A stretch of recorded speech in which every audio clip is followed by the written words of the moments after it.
نحمده ونستعينه ونستغفره ونؤمن به ونتوكل عليه ونعوذ بالله من شرور أنفسنا ومن سيئات أعمالنا من يهدي الله فلا مضل له ومن يضلل فلا هادي له ونشهد أن لا إله إلا الله وحده لا شريك له ونشهد أن سيدنا وحبيبنا ومولانا محمدا عبده ورسوله الذي أرسله بالحق بشيرا ونذيرا وداعيا إلى الله بإذنه وسراجا منيرا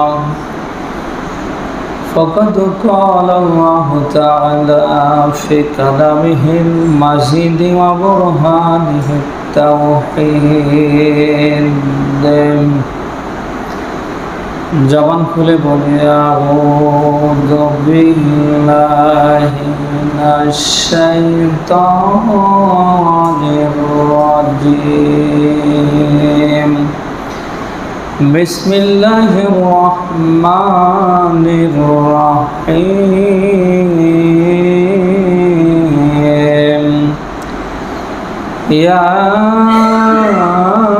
আইয়ুহান নাস اتقوا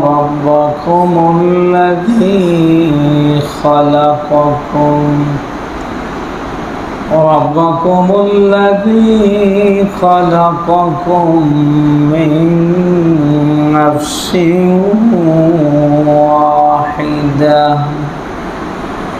وخلق منها زوجها وبث منهما رجالا كثيرا ونساء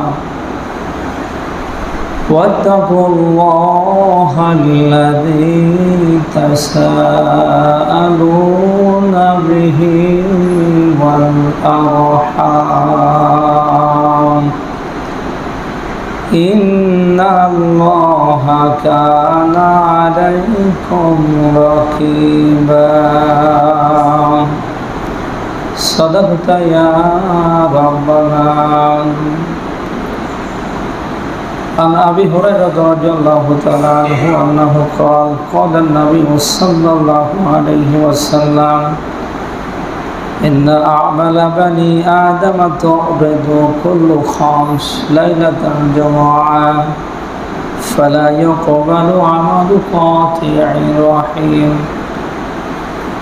وقال تعالى في شأن رسوله إن الله وملائكته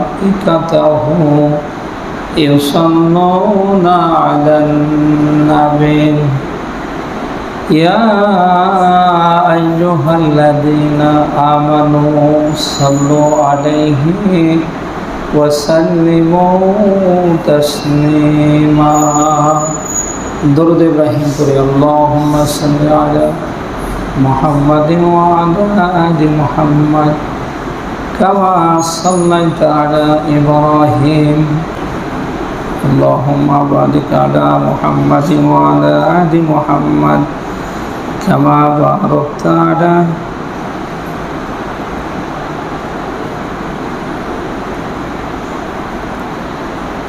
আলহামদুলিল্লাহ শুকরিয়া সেই মহান মনিবের যিনি পবিত্র জমায় আগাম আসার বসার কোরআন থেকে কিছু কথা বলবার শুনবার তৌফিক দিলেন খুশি হয়ে পড়ছি আলহামদুলিল্লাহ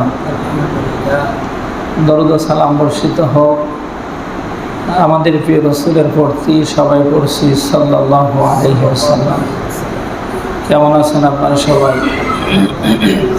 আলহামদুলিল্লাহ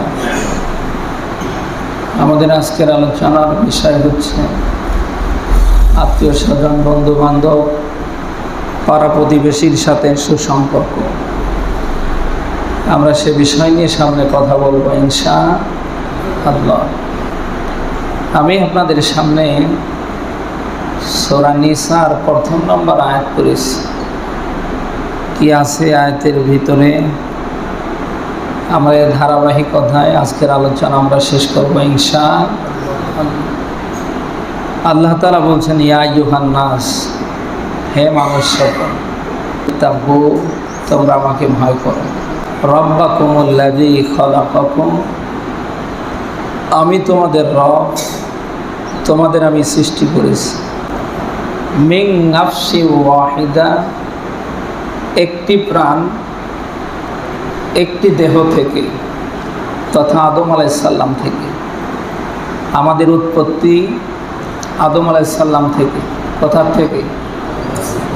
পৃথিবীর সর্বপ্রথম মানুষ হযরতে আদম আলাইহিস সালাতু ওয়াস সালাম।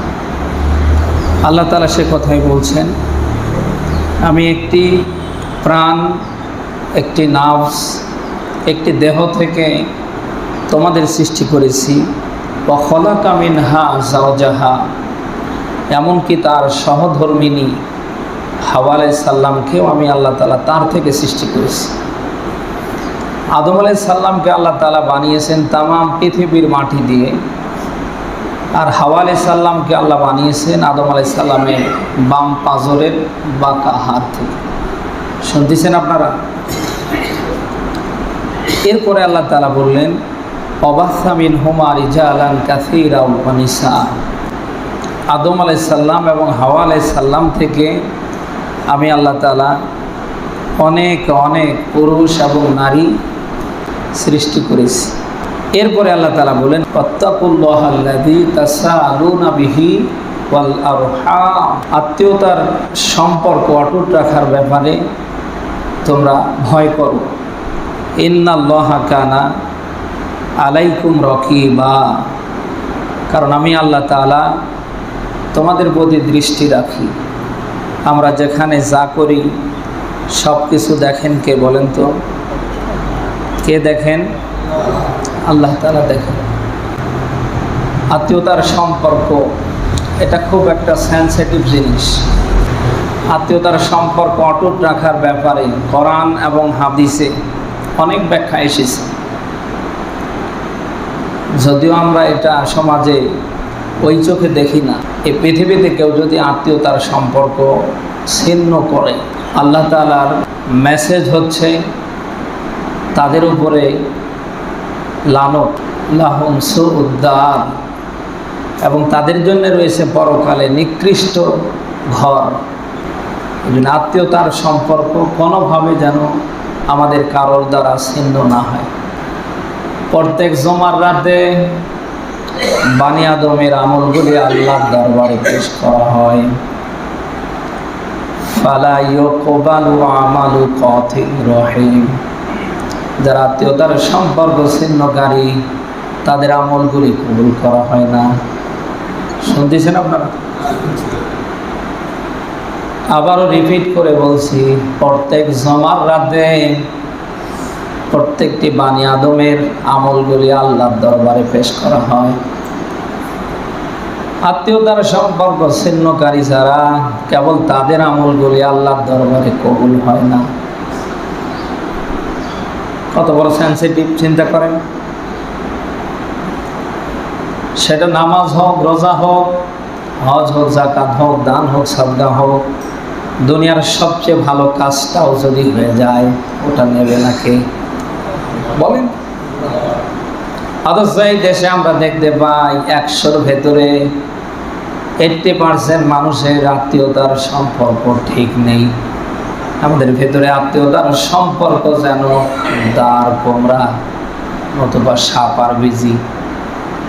কি খুব বেশি বানিয়ে বলছি?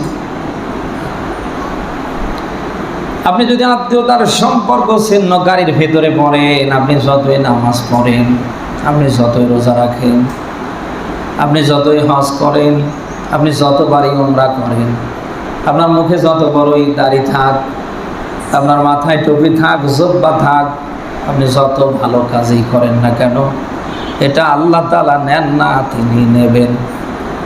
নেবেন নাকি? হ্যাঁ, তিনি নেবেন না।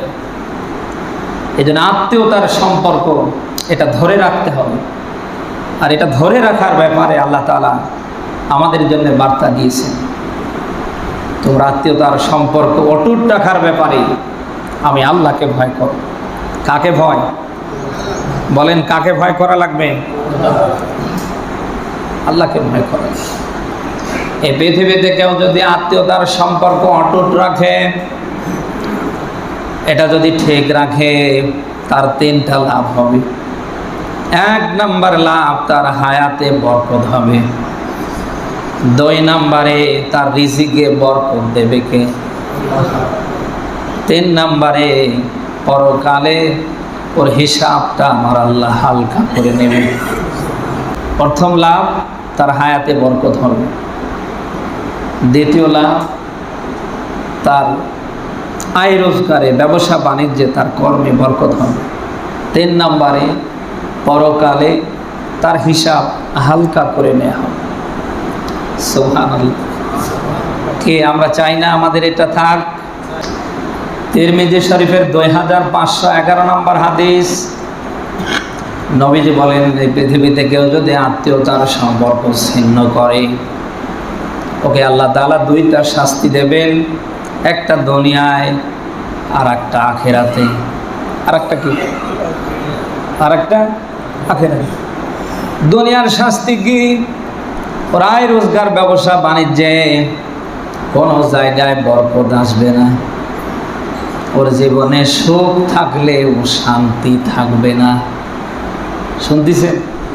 আর দুই নম্বরে পরকালে আল্লাহ তাআলা তার জন্য জাহান্নাম প্রস্তুত করে রাখবে। বুখারী মুসলিমের হাদিস বলছে, আল্লাহর নবী বলেন, লা ইয়াদখুলুল জান্নাতা কাতি, আত্মীয়তার সম্পর্ক ছিন্নকারী জান্নাতে প্রবেশ করবে না। এই পৃথিবীতে যদি আপনি আত্মীয়তার সম্পর্ক ছিন্নকারী হন, আপনার দ্বারা যদি আত্মীয়তার সম্পর্ক ছিন্ন হয়, আপনি জান্নাতে প্রবেশ করতে পারবেন না। আপনার জন্য চূড়ান্ত ফায়সালা জাহান্নাম। এজন্য যে করেই হোক আত্মীয়তার সম্পর্ক আমাদের ধরে রাখা লাগবে। কি আমরা নিয়ত করতে পারি তো? সামান্য একটু জমি জায়গা নিয়ে, সামান্য একটু কথা কাটাকাটি নিয়ে, সামান্য একটু এই নিয়ে সেই নিয়ে, অনেকে আছে আমরা বছরের পর বছর আত্মীয়তার সম্পর্ক ছিন্ন করে ফেলেছি। একই রাস্তা পাশ দিয়ে যায়, গায়ে গায়ে ধাক্কা লাগে। এদেশে অনেক মানুষ আছে, আমরা মুখ খুলে কথা বলতে চাই না। নিজের চোখে অনেককে দেখেছি, সালাম দেয়, বাড়িতে আসে, সালামের উত্তরটা নেওয়া তো দূরের কথা, লোকটা পায়ে হেঁটে বাড়িতে এসেছে, যতই দুশ্মন হোক তার সাথে সৌজন্যমূলক আচরণ করার দরকার। উনি ঘরে ঢুকলে আর বের হতে চায়, এগুলি করা যাবে না। আত্মীয়তার সম্পর্ক ছিন্ন করা যাবে? আত্মীয়তার সম্পর্ক ধরে রাখতে হবে। সে কথাই আল্লাহ তাআলা বলছেন, আত্তাকুল্লাহাল্লাযী তাসালুনা বিহি ওয়াল আরহাম, তোমরা আত্মীয়তার সম্পর্ক ধরে রাখার ব্যাপারে আমাকে ভয় করো। ইন্নাল্লাহা কানা আলাইকুম রাকিবা, নিশ্চয় আমি আল্লাহ তোমাদের উপরে দৃষ্টি রাখি। আমাদের উপরে দৃষ্টি রাখেন কে? বলেন, কে রাখে? যেহেতু তিনি আমাদের দেখেন, আমাদের যেন এটা মাথায় থাকে। কোনোভাবে আমরা নিয়ত করি আত্মীয়তার সম্পর্ক ছিন্ন করব না, সেটা রক্তের হোক, সেটা বৈবাহিক বন্ধনের মধ্য দিয়ে হোক, কোনোভাবে আমরা আত্মীয়তার সম্পর্ক ছিন্ন করব না। দুই নম্বরে বন্ধু বান্ধবের সাথে সুসম্পর্ক কায়েম করা লাগবে। বন্ধু তার বন্ধুকে দেখলেই সালাম করবে। কি করবে? ইসলামের নিয়ম হচ্ছে, আপনি যাকেই দেখবেন আগে দেবেন সালাম। আগে কি? আসসালামু কাবলাল কালাম, কথাবার্তার পূর্বে সালাম। কথাবার্তার পূর্বে কি?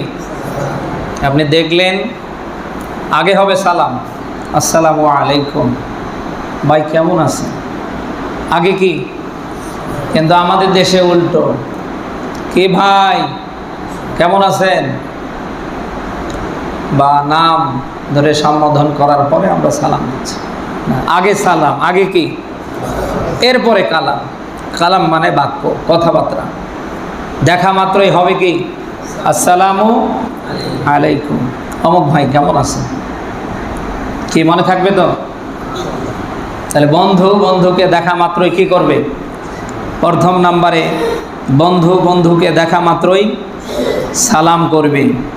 2 নাম্বারে বন্ধু তার বন্ধুর দোষ ত্রুটি গোপন রাখবে।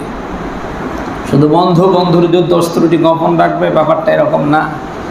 প্রত্যেকটা মানুষের উচিত আর একজন মানুষের দোষ ত্রুটি গোপন রাখা। এটা মুসলিম শরীফের হাদিস। নবীজি বলেন, লা ইয়াসতুরুল্লাহু আবদান ফিদ দুনিয়া ইল্লা সাতারাল্লাহু ইয়াউমাল কিয়ামাহ। নবীজি বলেন, কেউ যদি কারোর দোষ ত্রুটি গোপন রাখে, আমাদের দিন মহান আল্লাহ নিজেই তার দোষ ত্রুটি গোপন রাখবে। একজন বন্ধু আর একজন বন্ধুর দোষ ত্রুটি গোপন রাখবে, দোষ ত্রুটি গোপন রাখবে। 3 নম্বরে বন্ধু যখন বিপদে পড়বে, ওই বন্ধু বসে থাকবে না, ওর পাশে গিয়ে দাঁড়াবে। বিপদের মুহূর্তে যদি কেউ কারোর পাশে গিয়ে দাঁড়ায়, এই হলো সবচেয়ে বড় বন্ধু। বলেন, সুসময়ে অনেক বন্ধু পাওয়া যায়, কিন্তু বিপদের মুহূর্তে পাওয়া যায়। বিপদের মুহূর্তে বন্ধু তার বন্ধুর পাশে গিয়ে দাঁড়াবে। এরপরে বন্ধু আর এক বন্ধুকে ক্ষমার চোখে দেখবে। মানুষ মাত্রায় যেহেতু আমরা ভুল করি, ভুল করাটা আমাদের দ্বারাই যেহেতু স্বাভাবিক, অন্যায় অপরাধ হয়ে যাবার পরে বন্ধু তার আর এক বন্ধুকে ক্ষমার দৃষ্টিতে দেখবে। কিসের দৃষ্টিতে? আল্লাহ তাআলা নিজে ক্ষমাশীল, তিনি ক্ষমা পছন্দ করেন।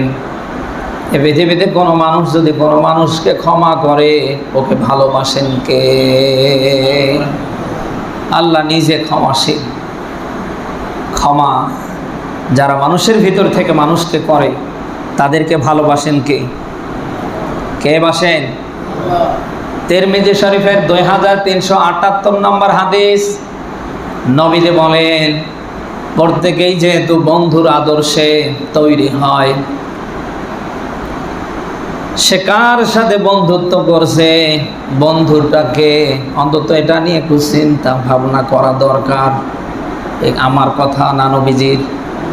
বলেন বলেন, আপনি কার সাথে বন্ধুত্ব করছেন, কোন লোকটা আপনার বন্ধু, অন্তত চিন্তা ভাবনা করার দরকার। আপনি আগত নামাজ ছাড়েন না, এমনকি তাহাজ্জুদ, ইশরাক, আওয়াবিন সহ পড়েন, কিন্তু এমন এমন মানুষরা আপনি বন্ধু বানিয়ে ফেলেছেন, জুমার নামাজটাও পড়ে না, ইসলামের ফরজ বিধান মানে না। না, এরকম বন্ধু এই দেশে নেই। হ্যাঁ, আপনি এমন বন্ধু বানিয়ে ফেলেছেন যে বন্ধু চুল কাটে মেসির কাটিংয়ে। আপনি এমন বন্ধু বানিয়ে ফেলেছেন যে বন্ধু মাথার চুল কাটে নেইমারের কাটিংয়ে। এরকম বন্ধু তো এই দেশে নেই। হ্যাঁ, সমসাময়িক আমরা এই দেশে দেখতে পাচ্ছি, এই আর্জেন্টিনা আর ব্রাজিলের খেলাকে কেন্দ্র করে যা শুরু হয়েছে, আমরা মুসলমানেরা কি এগুলি করতে পারি ভাই? কিছুদিন আগে দেখলাম কুষ্টিয়ায় ব্রাজিল হেরে যাওয়াকে কেন্দ্র করে এক ছেলে আত্মহত্যা করে বসে। এ তো জান্নাতুল ফেরদাউসে যাবে নাকি? আবার 2 দিন আগে আর্জেন্টিনার খেলা হলো, একেবারে 78 মিনিট পর্যন্ত মিশরের সাথে পেরে উঠতে পারছে না। অনেকের ফেসবুকে দেখলাম আল্লাহ বিল্লাহ শুরু হয়ে গেছে। এই যে ব্রাজিল, এই যে আর্জেন্টিনা, আপনি জানেন এই দেশগুলো কোন দেশ? ফিলিস্তিনি মুসলমানদেরকে যখন গণহারে দুনিয়া থেকে বিদায় করা হচ্ছে, এই সেই আর্জেন্টিনা, এই সেই ব্রাজিলের মতো দেশগুলো সমানে ইসরায়েলকে সহযোগিতা করেই যাচ্ছে। অথচ আপনি একজন মুসলিম হয়ে আর্জেন্টিনা ব্রাজিলের জন্য পাগল। কোন মুসলমান কি কোন আর্জেন্টিনা ব্রাজিলকে সাপোর্ট করতে পারে? কথা বলা লাগবে। আপনি একজন মুসলমান হয়ে কেমনে আর্জেন্টিনার ব্রাজিলের কাটিংয়ে মাথার চুল কাটেন, আর্জেন্টিনার পোশাক ব্রাজিলের পোশাক পরে পরে আপনি বুক টান করে ঘুরেন, পরিচয় দেন আমি আর্জেন্টিনা ব্রাজিলের সমর্থক। আমাদের সবচেয়ে বড় পরিচয় আমরা আল্লাহর বান্দা। কার বান্দা? এরপরে সবচেয়ে বড় পরিচয় আমরা মুহাম্মদুর রাসূলুল্লাহর উম্মত।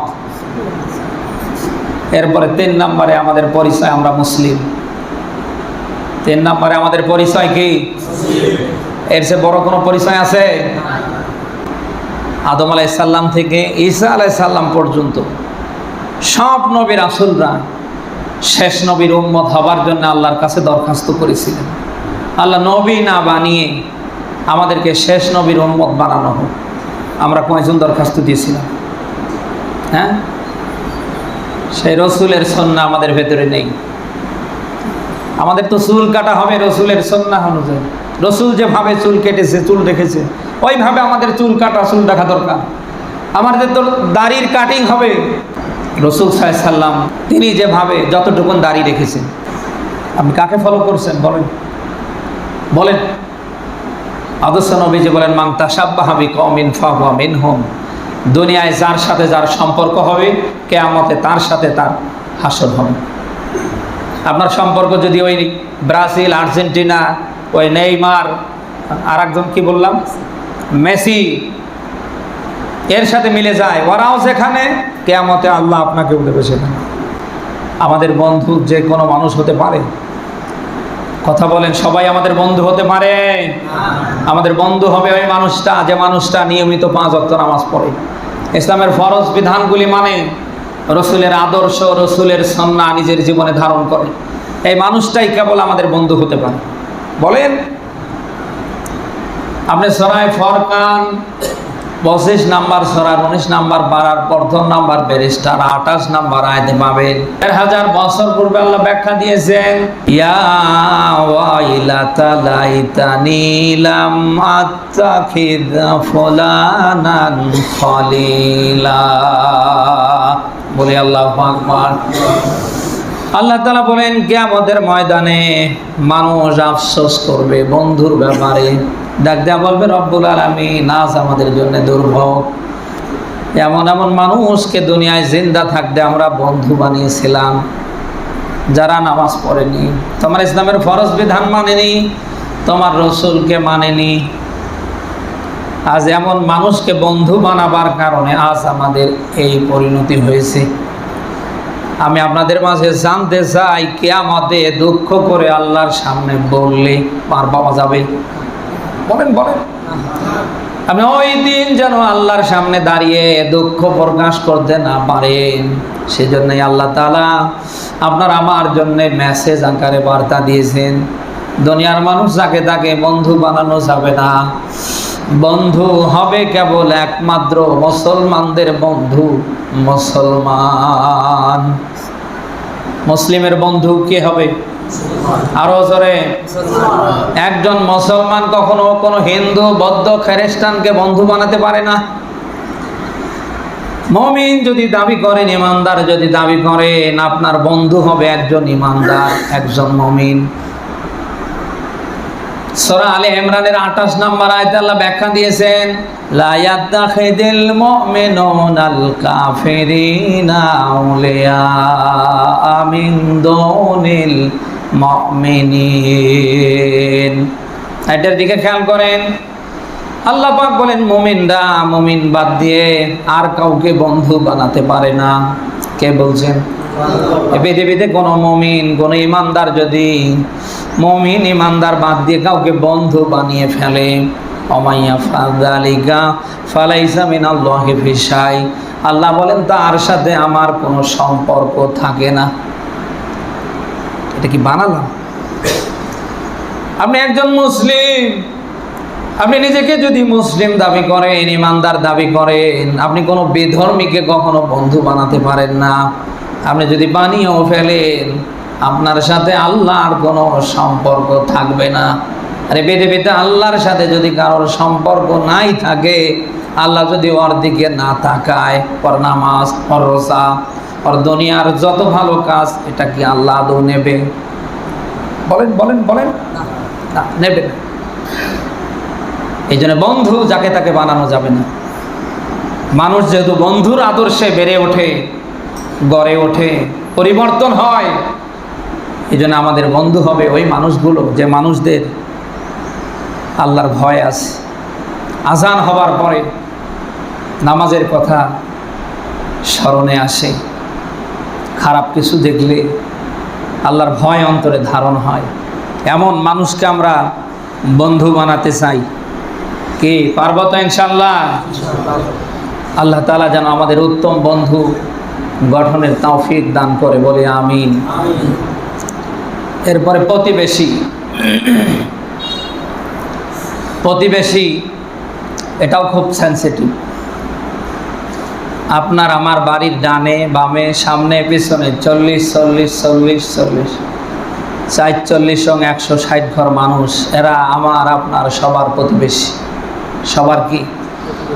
একটু আওয়াজ করে বলেন তো, এরা আমাদের সবাই কি প্রতিবেশী? প্রতিবেশীকে কষ্ট দেয়া জায়েজ নেই, কোনোভাবে জায়েজ নেই। প্রতিবেশীর সাথে সুসম্পর্ক কায়েম করতে হবে। কি ভাই, আমরা পারবো তো ইনশাল্লাহ? আল্লাহ যেন তৌফিক দান করে। আমরা প্রতিবেশীর সাথে কোনোভাবে খারাপ আচরণ করব না, নিয়ত করতে পারি তো? বুখারী মুসলিমের হাদিস বলছে, ওই সময় বিশ্বনবী মুহাম্মদুর রাসূলুল্লাহর কাছে দুইজন নারীর বর্ণনা দেয়া হচ্ছে। সাহাবীরা বলছেন, হে রাসূল, অমুক একজন মহিলা নামাজ পড়ে, রোজা রাখে, দান করে, সাদকা করে, অথচ প্রতিবেশীকে কষ্ট দেয়। বিশ্বনবী বললেন, এতে তার কোনো লাভ নেই, মহিলা জাহান্নামী। সাহাবীরা আবার বললেন, হে রাসূল, আরেকজন মহিলা নামাজ পড়ে, রোজা রাখে, দান সদকা করার অ্যাবিলিটি নেই। বিশ্বনবী মুহাম্মদ রাসূলুল্লাহ ওই নারীর কথা শোনার পরে নবীজি বললেন, এ মহিলার জন্য লাভ আছে, কল্যাণ আছে। এ মহিলা কিয়ামতের ময়দানে আল্লাহর জান্নাতে যাবে। আপনি কি বুঝলেন এই হাদিস থেকে? প্রতিবেশীকে যদি কষ্ট দেন, আপনার অত্যাচারে যদি প্রতিবেশী কষ্ট পায়, আপনি যদিও নামাজি হন, যদিও রোজাদার হন, আপনি যত ভালো কাজই করেন, এখানে লাভ নেই, কোনো কল্যাণ নেই। আপনাকে আমার আল্লাহ জাহান্নামের আগুনে জ্বালাবে। কোথায় বলেন? আজ এই বাংলাদেশে আমরা দেখতে পাই অনেক মানুষ আছে যারা প্রতিবেশীকে কষ্ট দিতে মোটেও পরোয়া করে না। ওনারই শুধু হোক, প্রতিবেশীর যেন না হয়, এরকম হিংসাত্মক মনোভাবের মানুষ এই দেশে আছে না নেই? উনি চাই যেন খালি শুধু ওনারই হয়, আমার পাশের বাড়ির আব্দুর রহমানের যেন না হয়। আমরা নিয়ত করি আমাদের কোনো আচরণে যেন প্রতিবেশী কষ্ট না পায়। কি ভাই, পারবো তো ইনশাল্লাহ? মেসকাতের একটা হাদিস বলছে, আল্লাহর নবী বলেন, ওয়াহসিন ইলা জারিকা তাকুম মুমিনা। নবীজি বলেন, যদি মুমিন হতে চাও, ইমানদার হতে চাও, তাহলে প্রতিবেশীর সাথে ভালো ব্যবহার করো। আবারও রিপিট করে বলছি, আপনি যদি মুমিন হতে চান, আল্লাহর কাছে যদি আপনি ইমানদার হতে চান, আপনার প্রতিবেশীর সাথে ভালো ব্যবহার করা লাগবে। কি মাথায় থাকবে? কি ভাই, থাকবে তো? হ্যাঁ। বুখারী মুসলিমের হাদিস বলছে, নবীজি বলেন, লা তা'মুন জারুহু বাওয়াইকা। ওই ব্যক্তি মুমিন না যে তার প্রতিবেশীকে কষ্ট দেয়। আবারও রিপিট করে বলছে, ওই ব্যক্তি মুমিন না যে তার প্রতিবেশীকে কষ্ট দেয়। বিশ্বনবী মুহাম্মদ রাসূলুল্লাহ এই কথাটা এক এক করে তিনবার বলেছেন। লা ইউমিন, লা ইউমিন, লা ইউমিন। সে মুমিন না, মুমিন না, যে প্রতিবেশীকে কষ্ট দেয়। প্রতিবেশী আপনার অত্যাচারে অতিষ্ঠ। রাতের বেলা সবাই যখন ঘুমিয়ে যায়, ওই প্রতিবেশী নামাজে দাঁড়িয়ে যায়, সেজদায় পড়ে ডাক দেয়, আল্লাহ তুমি কোন প্রতিবেশীর পাশে আমার এই জায়গা করে দিলি। মাজলুমের দোয়া কখনো ফেরত যায়? বলেন, মাজলুমের দোয়া কি ফেরত যায়? সরাসরি কবুল হয় কার কাছে? নবীজি বলেন, ইত্তাকি দাওয়াতুল মাজলুম ফাইন্না লাইসা বাইনাহা ওয়া বাইনাল্লাহি হিজাব। নবীজি বলেন, তোমরা মাজলুমের দোয়ার ব্যাপারে ভয় করো, কারণ মাজলুমের দোয়া কবুল হয় আমি আল্লাহর কাছে পর্দা ছাড়া। সুবহানাল্লাহ বলতে পারেন না? এই পৃথিবীতে 3 শ্রেণীর মানুষের দোয়া আল্লাহ মোটেও ফেরত দেন না। তার ভেতরে 1 নাম্বার দাওয়াতুল মুসাফির, 2 নাম্বার দাওয়াতুল ওয়ালিদাইন, 3 নাম্বার দাওয়াতুল মাজলুম। নবীজি বলেন, মুসাফির যখন হাত ওঠায় কবুল হয়ে যায়। মাতা পিতা যখন হাত ওঠায় সন্তানের জন্য দোয়া করে, সঙ্গে সঙ্গে কবুল হয়ে যায়। মাজলুম ব্যক্তি যখন আল্লাহর কাছে হাত ওঠায়, চোখের পানি যখন ছেড়ে দেয়, সঙ্গে সঙ্গে মহান আল্লাহ তাআলা কবুল করে ফেলে। আমরা কারোর বদদোয়ার আসামি হব না, কি নিয়ত করতে পারি না? আল্লাহ যেন কবুল করে, বলি আমিন। মেসকাদের আর একটা হাদিস বলছে, আল্লাহর নবী বলেন, লাইসাল মুমিন আল্লাযী ইয়াসবাহু আজারুহু জাগিগুন ইলা জামবি। বলেন আল্লাহু আকবার। নবীজি বলেন, ওই ব্যক্তি মুমিন না যে নিজে পেট ভরে খায়, যে নিজে পেট ভরে খায় আর প্রতিবেশীকে না খেয়ে রাখে, এই ব্যক্তিও মুমিন না। এ কথা আমার না রাসূলের? আরো জোরে বলেন। আবারও হাদিসটা বলছে, নবীজি বলেন, লাইসাল মুমিন, সে মুমিন না, মুমিন না আল্লাযী ইয়াশবা'ু জারুহু, যে নিজে পেট পুরে খায় এবং তার প্রতিবেশীকে না খেয়ে রাখে। এরকম মানুষ এই দেশে কম না বেশি? নিজে এই খায় সেই খায়, অথচ প্রতিবেশী সপ্তাহ চলে যায় একটা ব্রয়লার মুরগি কিনতে পারে না, মাস চলে যায় হাফ কেজি গরুর গোস্ত নিয়ে এসে খেতে পারে না। এরকম প্রতিবেশীও আমাদের সমাজে আছে না নেই? বলেন আছে না নেই? নিজে পেট পুরে খাবেন আর প্রতিবেশী না খেয়ে থাকবে, এর নাম ইসলাম না। এটা আল্লাহ পছন্দ করেন না। ওই সময় বিশ্বনবী মুহাম্মদুর রাসূলুল্লাহ আবু যর গেফারিকে ডাক দিয়ে বলছিলেন, আবু যর, বাড়িতে যখন তরকারি রান্না করবে বেশি করে পানি দেবে, তরকারিতে বেশি পরিমাণে ঝোল বাড়িয়ে নেবে, প্রতিবেশীকে একটু ঝোল হলেও যেন তুমি পৌঁছে দিতে পারো। সুবহানাল্লাহ। আদর্শ আমরা কত কিছু নিয়ে এসে খাচ্ছি। প্রতিবেশীর ছোট্ট বাচ্চা অবশ্যই সুকিচ্ছু বোঝে না, ভালো জিনিস দেখেছে আপনার পিছে পিছে চলে এসেছে। আপনি কিসের ওর হাতে দেন, একটু দেন ভাই, আপনার বাচ্চাদেরকে বেশি খাওয়ান, ওরে হালকা একটু দেন, আপনি তাও দেন না, নিয়ে যে রাখলেন গোপন জায়গায়। ওই বাচ্চা যতক্ষণ আছে ততক্ষণ আর বেরো করছেন। মাথায় রাখবেন, দিয়ে ধন বুঝে মন কেড়ে নিতে। বলেন, দিয়ে ধন বুঝে মন কেড়ে নিতে। আল্লাহ দিয়েছে বিধায় আপনার শত শত বিঘা জমি হয়েছে, আল্লাহ দিয়েছে বিধায় আপনি আজকে লক্ষ লক্ষ টাকার মালিক হয়েছেন, আল্লাহ দিয়েছে বিধায় 1 তলা 2 তলা 3 তলা 9 তলা ফ্ল্যাট করছেন, আল্লাহ দিয়েছে বিধায় যেখানে হাত দিচ্ছেন শুধু বরকত আর বরকত। যে আল্লাহ দিয়েছে সে আল্লাহ কি নিতে পারে না? বলেন পারে না? এই জন্য দিয়ে ধন বুঝে মন কেড়ে নিতে কোনো সময় লাগে না। নদীর একুল ভাঙ্গে উকুল করে, এই তো নদীর খেলা। সকাল বেলার বাদশারে তুই ফকির সন্ধ্যাবেলা। আমরা এমন কিছু আচরণ নিজের ভিতরে তৈরি করব না যেগুলি দেখে আল্লাহ যেন নারাজ না হয়। কি ভাই, আমরা প্রতিবেশীর প্রতি সহনশীল হতে পারি তো?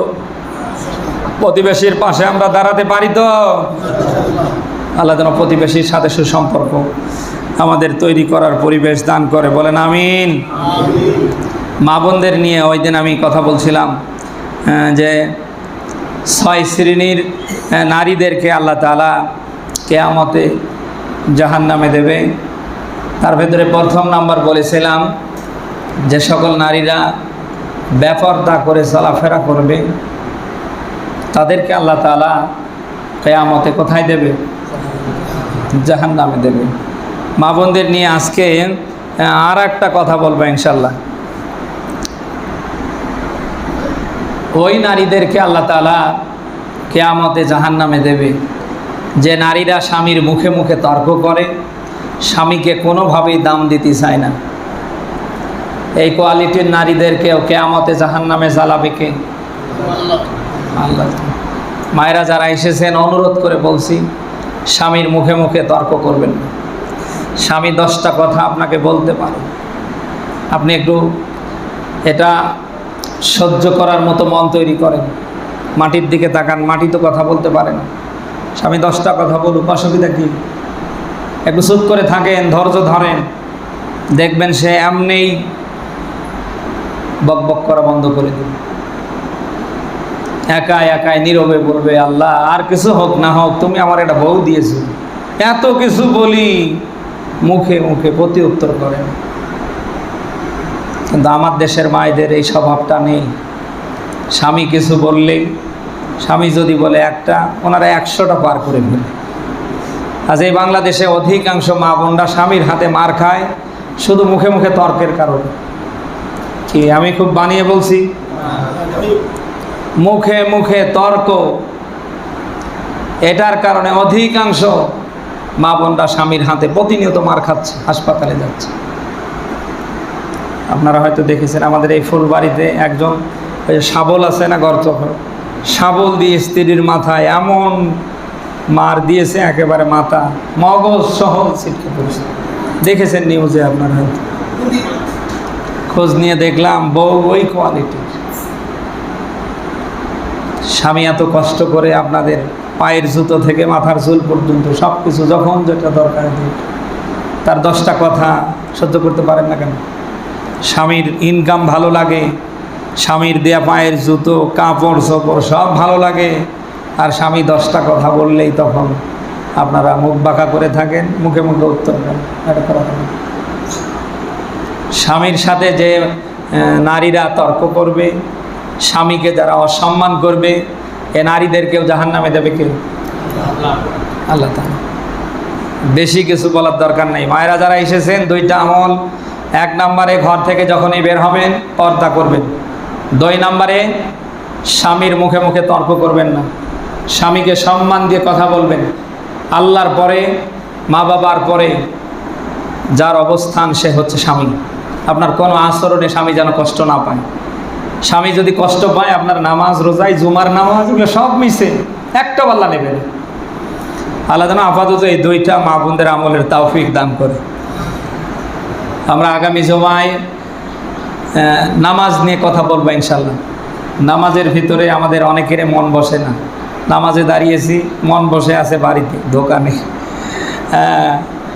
অনেকে আমরা এরকম আছি। আসলে নামাজের প্রতি খুশু কীভাবে অ্যাক্টিভ হয়, নামাজের প্রতি আমাদের আরও কীভাবে